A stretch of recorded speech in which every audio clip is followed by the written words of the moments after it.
The International Committee of the Red Cross presents Yemen, Land of Suffering, a production of the ICRC Information Service.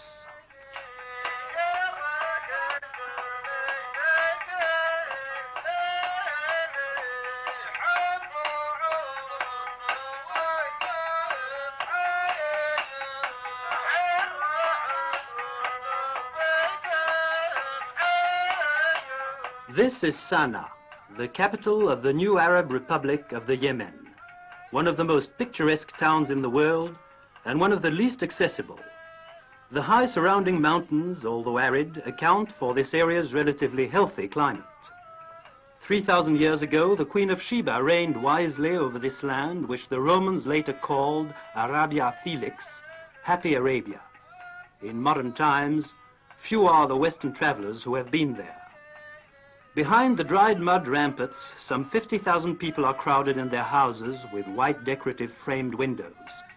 Their civilization, though it remained aloof from the rest of the world, has produced palaces and monuments of great purity of style.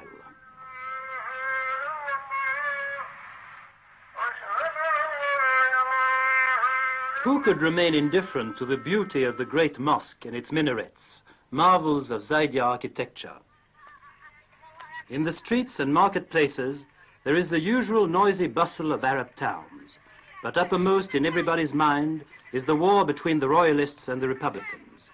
Towards the end of 1962, civil war broke out in the Yemen. World opinion was not unduly stirred, but the International Committee of the Red Cross undertook to bring assistance to the victims of this fratricidal struggle.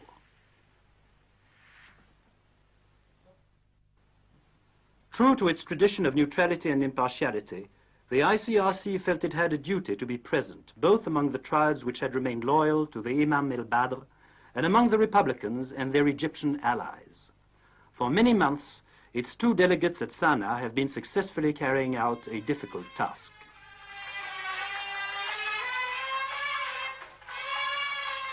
On this side of the front, however, no medical assistance from the Geneva Committee was required. The Medical Service of the United Arab Republic operates several hospitals for its troops and the Yemeni population. It is not the Red Cross which is in evidence here. The ambulances are marked with the sign of the Red Crescent. But although the emblem is different, the spirit is the same. Whether Republican or Royalist, in suffering, men are united in brotherhood.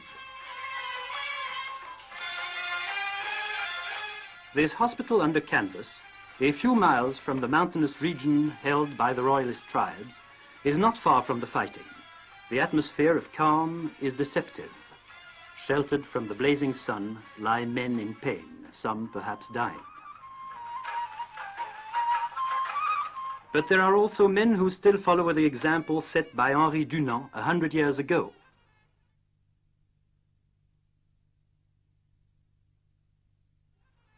For these gallant stretcher-bearers, human fellowship is in the natural order of things.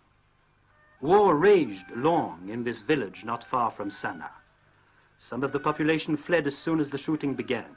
Those left behind continue in dread to till the stony ground, while the elders pray to Allah for merciful intervention. Here too, war brings fear and suffering, famine and death. Ever since their arrival, the Egyptians have guarded the entrance to this huge pit to prevent the people from going to this foul quagmire. For generations, the local inhabitants have drawn water from it, oblivious of the deadly germs to which they were exposing themselves. Now, the Medical Service of the United Arab Republic brings the drinking water to the village every day, and the people all agree that water brought by lorry tastes better than water from a morass.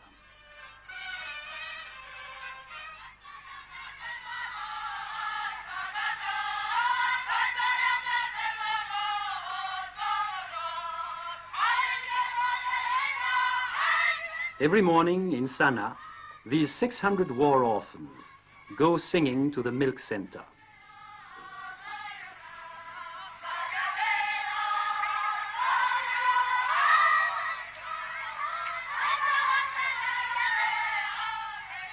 They too stricken by the ravages of war, are in need of assistance from the ICRC delegation. Previously, they were totally lacking in the very commodity which could do them most good, milk. On arrival at the milk center, the children patiently wait their turn in groups of 10. Watched by their guardians, who also welcome this godsend, they enjoy to the full this beverage to which the delegates from Geneva have added vitamins.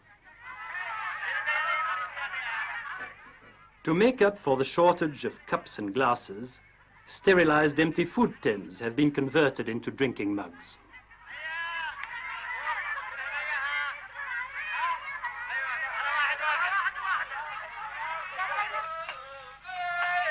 Other countries, other customs. This applies to the educational system also. In the Yemen, the recalcitrant student may be tethered for a week.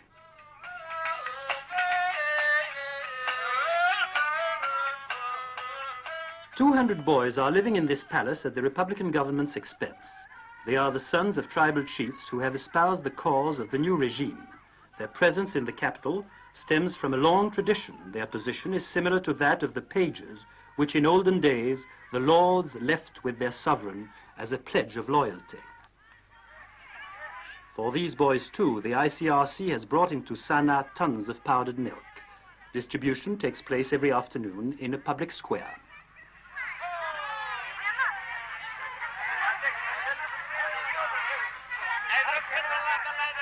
Tomorrow, these children of the young republic will form the elite of their country, which for centuries has remained on the fringe of progress. Behind these barred windows are some special internees awaiting better days. These are women of the royal family. The Red Cross delegates regularly bring them relief and news of their relatives.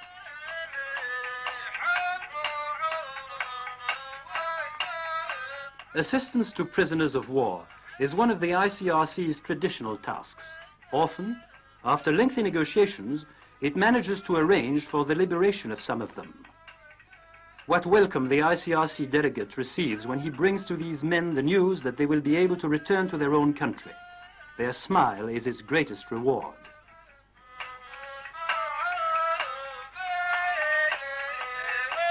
This moment of joy, they owe it to the universally respected emblem flying here high in the Sana'a sky. In the north of the Yemen, there was neither equipment nor personnel for the care of the royalist wounded. The ICRC undertook an even heavier task than in Sana'a, the setting up of a field hospital at Ukt.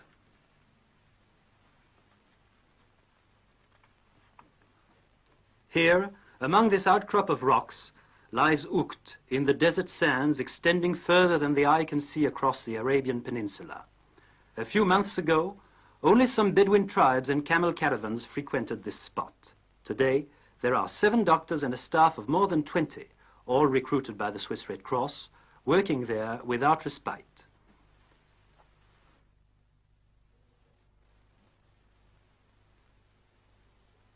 Every day, the royalist wounded and sick converge upon this canvas village, making their way by lorry, camel, donkey or foot to this haven of human fellowship. For most of them, it is the first time in their lives that they have seen a doctor. Women and children also stand beneath the burning sun, sometimes for hours, patiently waiting their turn. Often, they are accompanied by their husbands. And even when time passes slowly, they remain patient in the traditional way of the Orient. Each month, over 1,000 patients, victims of war and sickness, go into this polyclinic tent. These veiled Bedouin women do not know what the ICRC is, but they know what it does, and that is why they come to Ukt. Every self-respecting Yemenite carries his jumbia, a dagger richly decorated in nickel and silver.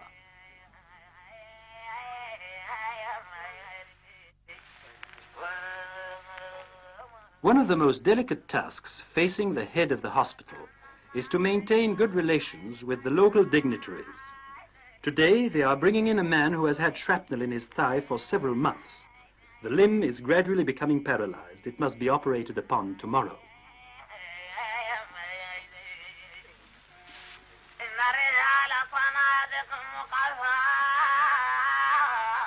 Twice a day, the doctors visit the ward tents in which the most seriously injured are lying.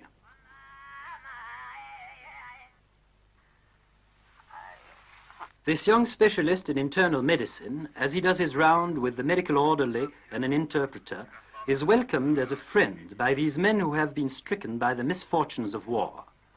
There are as many sick as there are wounded, and diagnosis is often a very difficult matter. In this, the Arab interpreter's role is indispensable. Without him, it would take much longer to diagnose the case of malaria, bilharziosis, or stomach ulcers. The chronic malnutrition, which is the loss of these tribes, does not help matters. There are about 90 patients in the hospital, from the fighting area in the east and from isolated villages in the interior of the Yemen.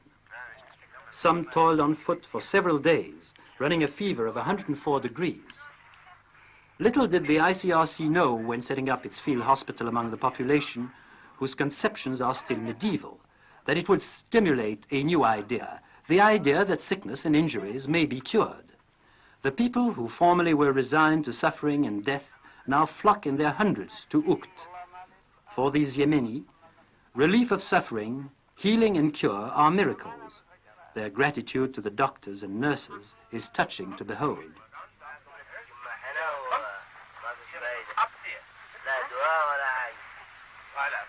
Shukran, shukran, thank you, they repeat after being tended by the man in white.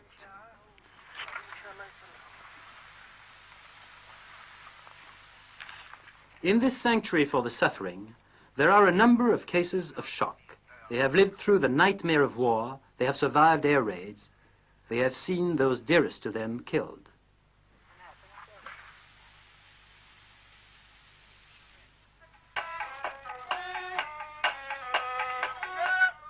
Microscopic analysis when the temperature is over 120 degrees in the shade is no easy matter, as this medical assistant has found out. But perhaps her life depends on the accuracy of her work. Hundreds of patients have been under this modern X-ray apparatus in this tent. This warrior undoubtedly finds it very extraordinary. But why should he be afraid? He has faith in his God and confidence in those who are nursing him.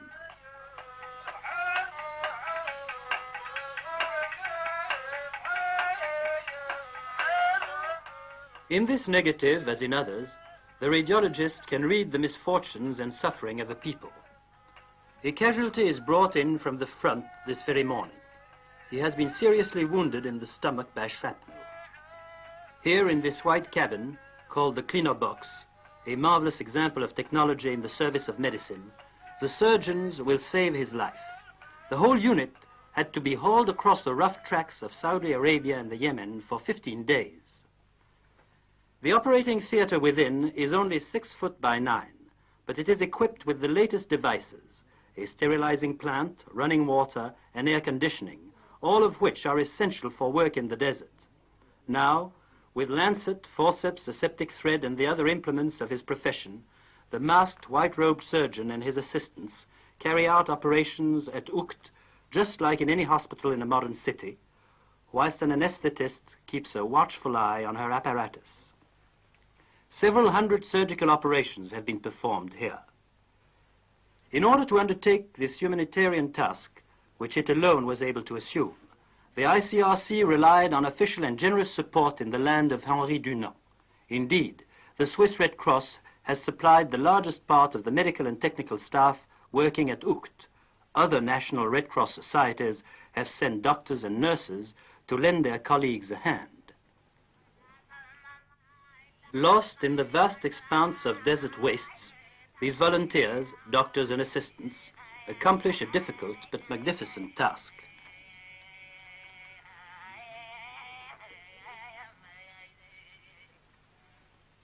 Before coming here, this nurse served the Red Cross cause in the Congo and in Nepal.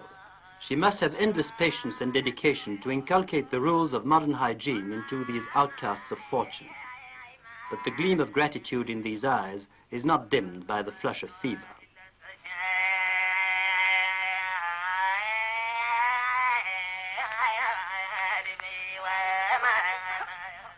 This Bedouin woman, the mother of several children, has seldom had an opportunity to wash with soap. This, for her, is indeed a luxury.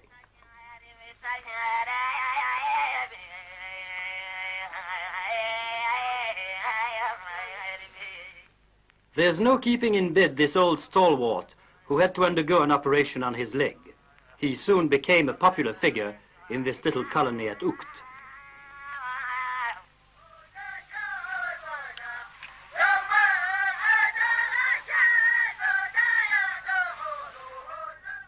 This is a big day for the hospital. A plane has arrived from Switzerland with several tons of equipment, food and medical supplies.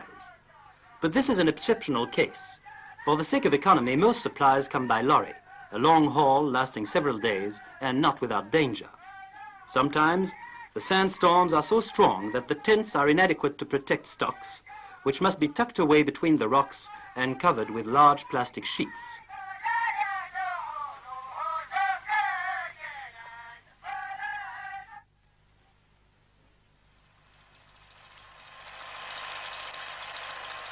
There are two electric generating units, one to operate the cleaner box, the other a source of power for the lighting in all the tents.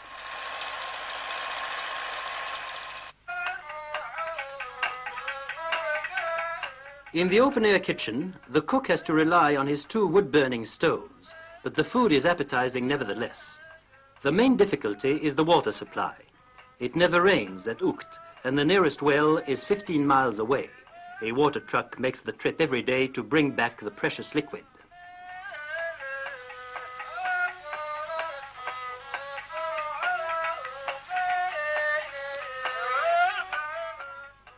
The running of this hospital in the desert requires a staff of 30 people and a great deal of money.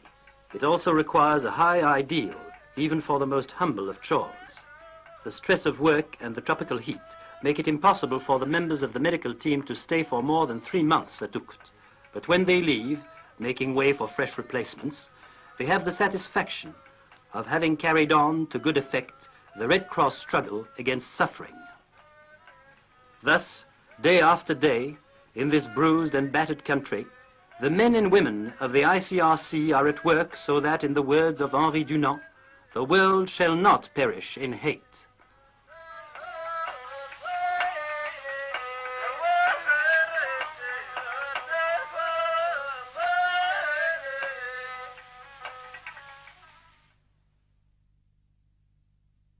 أنا يمني، الخبر من مصادره www.anayemeni.net